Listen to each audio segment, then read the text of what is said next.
उधर Jaipur range police ने सड़क दुर्घटनाओं पर लगाम लगाने के लिए ऑपरेशन सेफर रोड्स के तहत एक नई पहल शुरू की।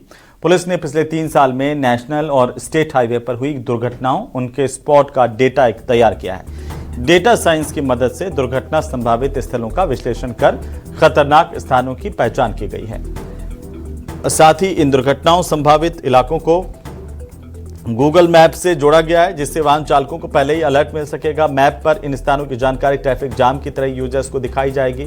जयपुर पुलिस रेंज की इस पूरी एक्सरसाइज पर न्यूज 18 राजस्थान ने बात की है रेंज आईजी राहुल प्रकाश से। रोड सेफ्टी आज भी एक बहुत बड़ा कंसर्न बना हुआ है और कम से कम 12 से 15 हज़ार लोग राजस्थान में जो मौत के शिकार होते हैं एक्सीडेंट्स की वजह से, रोड एक्सीडेंट्स खासतौर पे, और उसके अलावा जो है देश भर में तकरीबन ये आंकड़ा 1.5 लाख तक पहुंचता है। तो इसके लिए अब पुलिस भी जो है एआई डेटा और जो है बाकी जो टेक्निकल चीज़ें हैं उनका सहारा लेने लगी है। और अभी जो है गूगल मैप्स के साथ जो है पुलिस ने जो है टाई अप किया है ताकि लोगों को ये पता लग सके कि कहाँ एक्सीडेंट प्रोन एरिया है। तो किस तरह की ये बात है जानेंगे Jaipur range IG IPS Rahul Prakash से। सर, ये किस तरह का जो है इंटरवेंशन किया गया है? हमारे डीजीपी सर लगातार चूँकि रोड सेफ्टी को लेकर के कुछ नया करने के लिए हमें प्रोत्साहित करते रहते हैं। इसी क्रम में हम लोगों ने पहले क्यूआर कोड जारी किया था, जिसमें कि पूरे जयपुर रेंज के जो एक्सीडेंट प्रोन एरियाज थे उनको गूगल मैप के ऊपर डिपिक्ट किया था। और आप खोल के देखेंगे तो आपको पता चल जाएगा कहाँ कहाँ पे ब्लैक स्पॉट्स हैं।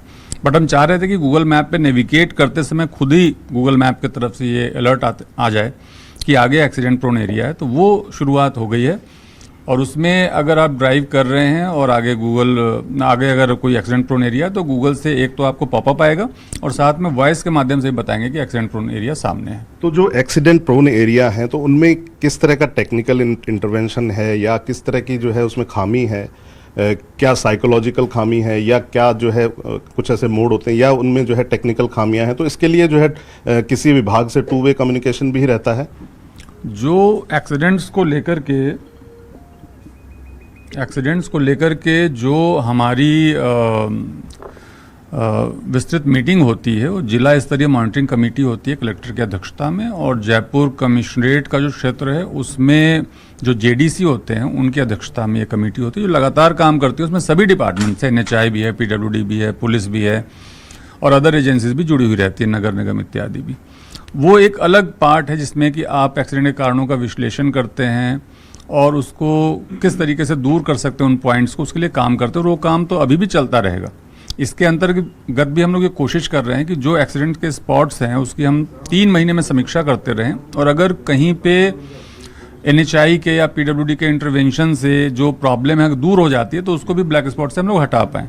सर, इसको एक साइकोलॉजिकल चीज़ से जोड़ना चाहूँगा कि बहुत ऐसे स्पॉट आने से बहुत देर पहले ऐसे निर्देश भी होते हैं, ऐसे संकेतक होते हैं जिन पे लिखा रहता है कि एक्सीडेंट प्रोन एरिया आ रहा है तो आप धीरे चलें। लेकिन जो है साइकोलॉजी कई बार ऐसी देखी गई है कि उनको भी नज़रअंदाज करते हैं। तो इस तरह की जो है जो रैश ड्राइविंग, तेज़ ड्राइविंग, जो स्पीड में जो ड्राइविंग करते हैं उनके लिए क्या कहेंगे? वो बोर्ड ज़रूर लगे होते हैं लेकिन कई बार या तो नज़रों से चूक जाते हैं उसको और जैसा आप कह रहे हैं कई बार शायद ध्यान भी नहीं देते। लेकिन अगर आप गूगल मैप पे नेविगेट कर रहे हैं और अगर गूगल मैप पे नेविगेट करते समय कोई सामने से बोल रहा है आपको कि ये एक्सीडेंट प्रोन एरिया शुरू होने वाला है, 100 मीटर तक रहेगा या 50 मीटर तक रहेगा, उसका मैं मानता हूँ कि साइकोलॉजिकल असर अलग आएगा। लोगों को हाईवे पर नेविगेट करते हुए ये पता चल सके कि आगे जो स्पॉट आ रहा है। तो राजधानी जयपुर में शिक्षा व्यवस्था की एक ऐसी तस्वीर सामने आई है जहां 86 मासूम बच्चे सलाखों के पीछे बीच में बैठ करके शिक्षा हासिल कर रहे हैं। शास्त्री नगर की भोमिया बस्ती के सरकारी संस्कृत स्कूल का अपना भवन तक नहीं है। लोहे के सरियों से घिरे पिंजरे नुमा ढांचे और जर्जर टीन छत के नीचे बच्चों की पढ़ाई चल रही है। स्कूल के चारों तरफ कचरे का ढेर है। मच्छर बदबू के बीच ये बच्चे मासूम पढ़ने के लिए मजबूर हैं। पंखे लगे हुए हैं लेकिन बिजली कनेक्शन नहीं है। 1ली से 5वीं तक के 86 बच्चों के लिए फिलहाल एक ही शिक्षक यहां पर मौजूद हैं। सवाल तो इस बात को लेकर के है कि राजधानी में बच्चों को स्कूल की जगह आखिर कब तक ये पिंजरा मिलेगा, और ये तस्वीर राजधानी की है तो दूरदराज के इलाकों के क्या हाल होंगे, जरा सोचिए। राजधानी जयपुर की ये तस्वीर देखकर आप भी चौंक जाएंगे। चारों तरफ गंदगी, कचरा और बदबू के बीच पिंजरे नुमा भवन में ये बच्चे पढ़ रहे हैं। राजस्थान में शिक्षा के हालात कितने बदहाल हैं, इसका अंदाज़ा इस बात से लगा सकते हैं कि एक स्कूल जो कि कचरे के ढेर के अंदर पिंजरे में चल रहा है।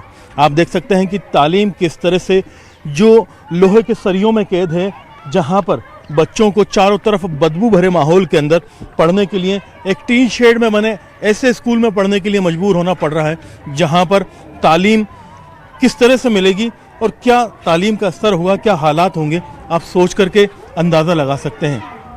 एक शिक्षक है, बच्चे हैं और बच्चे दरी पर बैठे हुए हैं, ऊपर टीन शेड है, चारों तरफ कचरा भरा हुआ है, आप देख सकते हैं डंप यार्ड के जरिए। लेकिन इन बच्चों के जज्बे को सलाम है जो इतने मुश्किल हालात के बावजूद तालीम हासिल करने के लिए कोशिश कर रहे हैं। आप देख सकते हैं कि ये एक स्कूल है, स्कूल के अंदर बच्चे मौजूद हैं।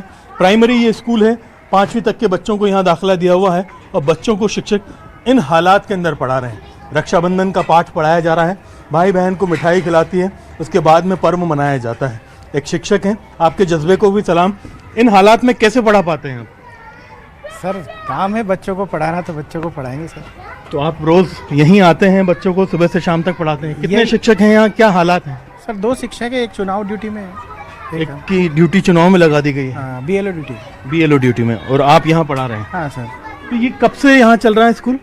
सर ये तो स्कूल 2016 से चल रहा है सर। 2016 से इन्हीं हालात में बच्चे पढ़ रहे हैं? ये सर 2016 से ही चल रहा है। आप देखेंगे राजकीय प्राथमिक संस्कृत विद्यालय है ये, भोमिया बस्ती, और एक सरकारी जो राजकीय स्कूल की स्थिति ऐसी होगी आप सोच भी नहीं सकते।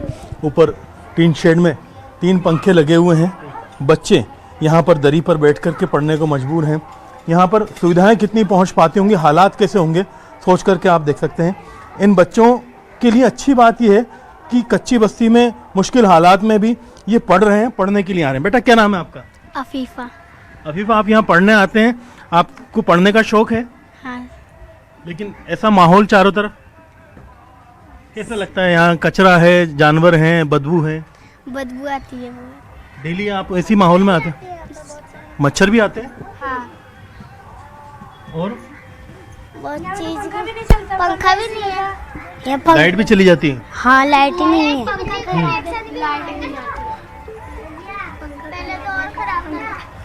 हाँ।